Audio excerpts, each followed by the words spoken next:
mungkin dapat ditambah lagi Bu Endang. Inspirasinya dengan musik ya Pak? Musik ya. Pak Dharma, gimana Saya Pak Dharma? sudah Coba Pak Dharma. ingin bekerja sama dengan Pak Dharma ya. Skenario ya kalau kita bikin yang berat begini nanti nggak laku. Tadi kita bicara drama Korea atau K-pop. Kami telusur dan kami datang di sana, kami pelajari betul negaranya tuh turun tangan benar-benar. Regulasinya itu berpihak pada unsur kreatif. Sorry, kita bilang di dalam rangka menyusun ekonomi kreatif Indonesia. Tapi para kreator nggak dilindungi dengan baik. Bagaimana kita mau kembangkan industri kreatif yang berbasis pada nilai-nilai seni dan budaya. Hari ini saya datang di Kemhan. Hari ini saya lihat satu terobosan yang hebat. Saya bilang hebat karena kekinian. Ada sistem informasi, ada metode ngopi daring seperti ini. Ini kekinian ini yang dituntut oleh orang-orang muda yang populasinya itu lebih besar dan generasi Z ya. Dan mereka ini yang menentukan lagi nanti masa depan bangsa kita ke depan.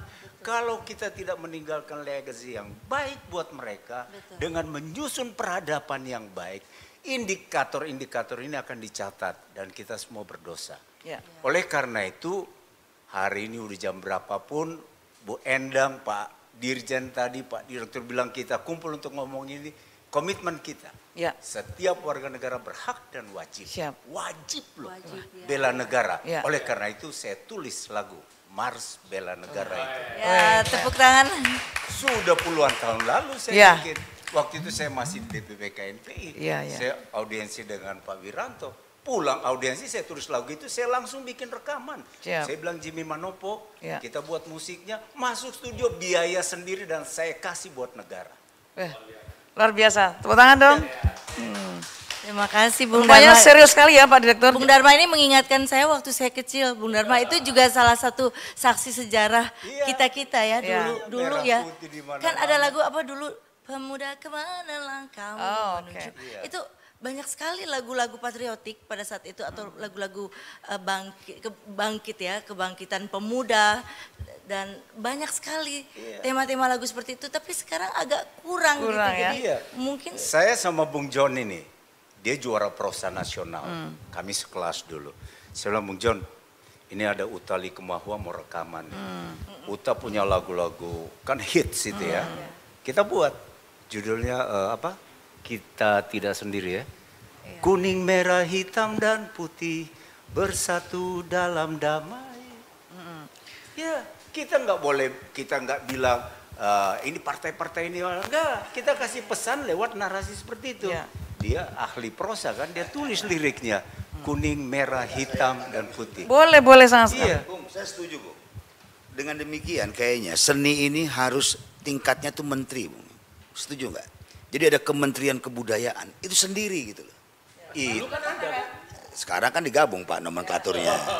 Pak kebudayaan hanya dirjen Pak. Pak, itulah yang saya dalam kapasitas lain sudah buat itu dengan nomenklatur itu juga kita udah usul melalui parpol supaya dibuat perangkat RUU-nya. Tapi itu kalau melihat kebudayaan tari menari, terus dilihat main film, main musik, itu profesi yang ya nanti kalau atau syukur-syukur. Nah ini perspektif persepsi yang keliru sekali. Setuju. Dan itu kolonial sengaja titip itu supaya bangsa ini jangan jadi besar. Metode asimetrik itu jalan Bu. Ini Bung Dharma ini belum serius nih, saya tahu banget ya. Agenda proxy war-nya itu jalan.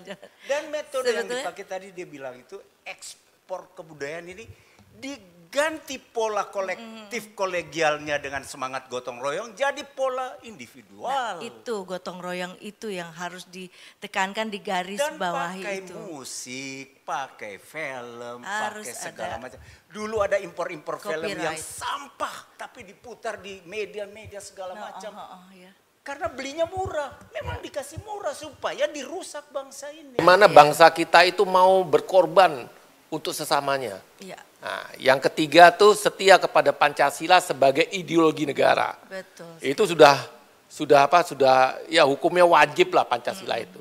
Yang keempat adalah sadar berbangsa dan bernegara. Betul. Kita paham benar tadi Pak Dirjen menyampaikan terdiri dari 17.000 pulau. Suku bangsanya sekian ribu. Wah macam-macam ya. Ada sekian luas tanahnya. Nah, itu sadar berbangsa bernegara. Kita harus sadar nih bangsa masyarakat kita ini terdiri dari berbagai suku bangsa. Siapapun pemimpinnya, itulah adalah pemimpin yang dipilih oleh rakyat. Jadi kita harus sadar bahwa jangan sampai nanti ada tokoh pemimpin dipilih oleh rakyat, setelah terpilih tidak dibantu, tidak didukung dan lain sebagainya, malah terjadi unjuk rasa sana, demo sini, yang menghambat Karena semua pembangunan. Itu karena diadu domba. Nah, itu jangan sampai penghancuran sebuah bangsa karena jadi bisa jangan diadu sampai domba. terjadi seperti itu. Ya, Yang kelima adalah memiliki kemampuan awal bela negara seperti kita ini.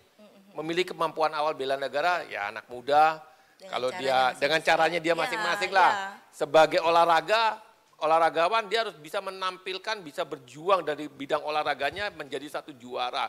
Juara olimpiade kayak juara PON, juara apalah. Mengumandangkan lagu Indonesia Raya di kancah dunia. Itu lima nilai-nilai bela negara itu Pak kalau bisa dipahami oleh kita semua, luar biasa. Semua lini masuk. Semua lini. Kasih Bung Gusti bikin filmnya. itu. Diterjemahkan dalam bahasa yang disukai.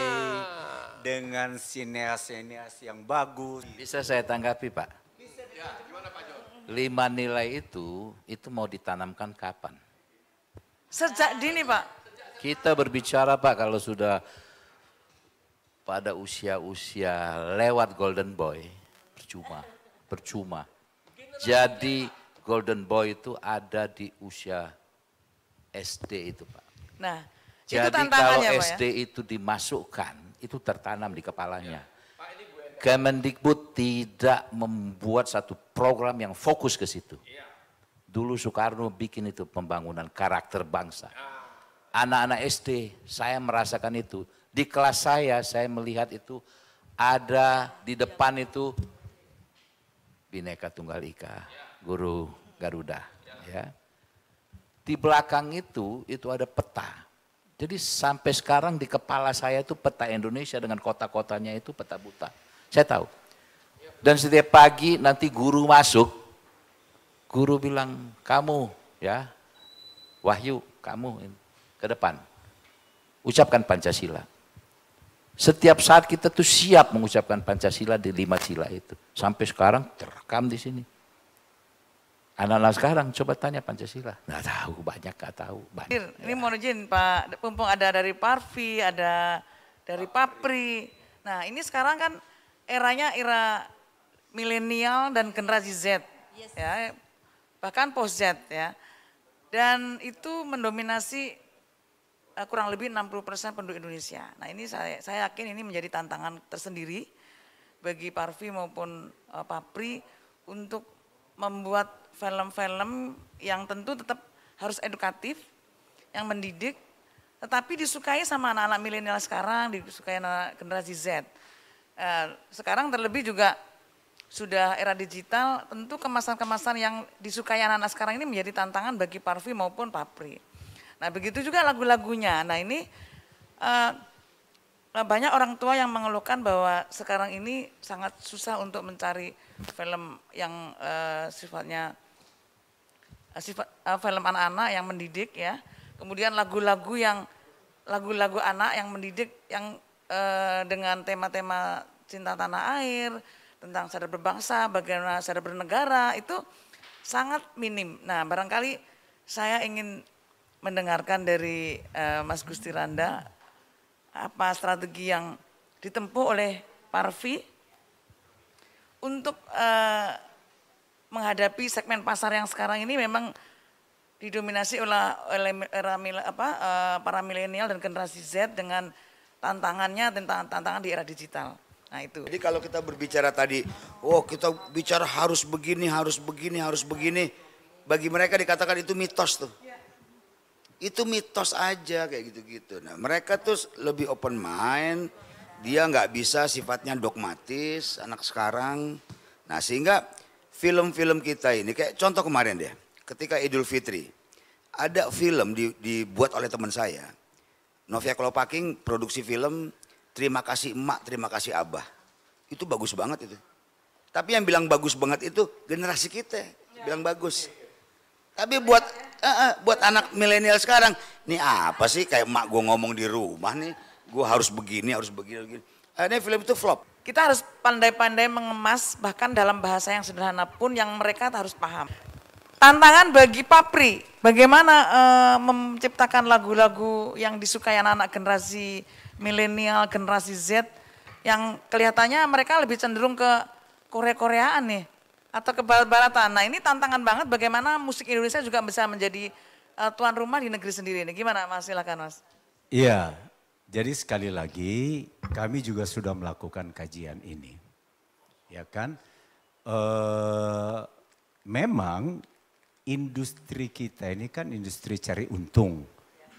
Iya, tapi negara tidak boleh kalah dengan industri yang hanya cari untung. Negara harus membuka regulasi yang pas, memberikan subsidi untuk produksi-produksi yang kemasannya bagus untuk pesan-pesan yang seperti ini. Itulah yang harus kita contoh dari negeri Korea. Gitu. Jadi bukan soal produknya. Kita ini juara di mana-mana loh. Juara dunia, juara. Itu Harvey itu pernah mengalahkan Celine Dion. Di Burkan Hall. Waktu World Popular Song Festival. Kami juara ASEAN dan lain sebagainya. Tapi sekali lagi, kan kita hanya jadi cerita. Tapi regulasi kita tidak berpihak. Undang-undang tentang pertahanan aja setelah berapa puluh tahun baru ada. Ya sekarang bicara komponen cadangan. Tapi syukur ada daripada tidak sama sekali. Oleh karena itu ini kan kita memberikan catatan kritis untuk what the next kita buat. Kalau dari sisi produksi ini makhluk-makhluk kreatif semua ini. Dan tidak kalah. Dan ini juara-juara dunia. Tapi regulasi kita tidak berpihak. Dan ini dan ini memang dalam proses-proses di DPR sana ini pemain-pemain ulung agen-agen proksi ini main undang-undang tembakau, undang-undang hak cipta, undang-undang perfilman, undang-undang permusikan. Karena apa? Begitu revolusi kebudayaan ini bagus, bangsa ini pasti kuat. Semua perubahan dunia ini karena ada revolusi kebudayaan. Ini kayaknya harus berlanjut di episode yang kedua nih, yang serius nih. Betul Pak. Ya kalau dilanjutin sekarang, jadi kita nanti nggak ada episode kedua nih. Ya, terima kasih Pak Gusti Randa, Mbak Paramita, Pak Dharma, Pak John, masukan-masukannya ini luar biasa terkait dengan bela negara. Saya berharap apa yang kita bincang-bincangkan tadi merupakan satu momentum kita untuk berbuat yang terbaik buat bangsa dan negara ini. Kita tahu kok, kita sadar semuanya kita mau membangun Indonesia ini. Tapi memang ya masih ada beberapa teman-teman kita yang masih berpikir secara individual. Secara ya mereka belum tahu atau mungkin belum tahu lah. Bukan belum nggak mau tahu ya, belum tahu dia seperti apa sih harus yang mereka perbuat. Saya rasa itu ya Bu Endang ya. Ketemuan kita siang hari ini. Tanpa terasa kita sudah harus mengakhiri perbincangan pada siang hari ini. Sahabat Ngopi Daring tentu masih pengen ngobrol lagi, tetapi masih kita bisa simpan dulu topik-topik yang akan datang. Dan terima kasih atas kehadirannya dari Papri maupun Parvi. Sukses selalu. Terima kasih. Wassalamualaikum warahmatullahi wabarakatuh. Salam.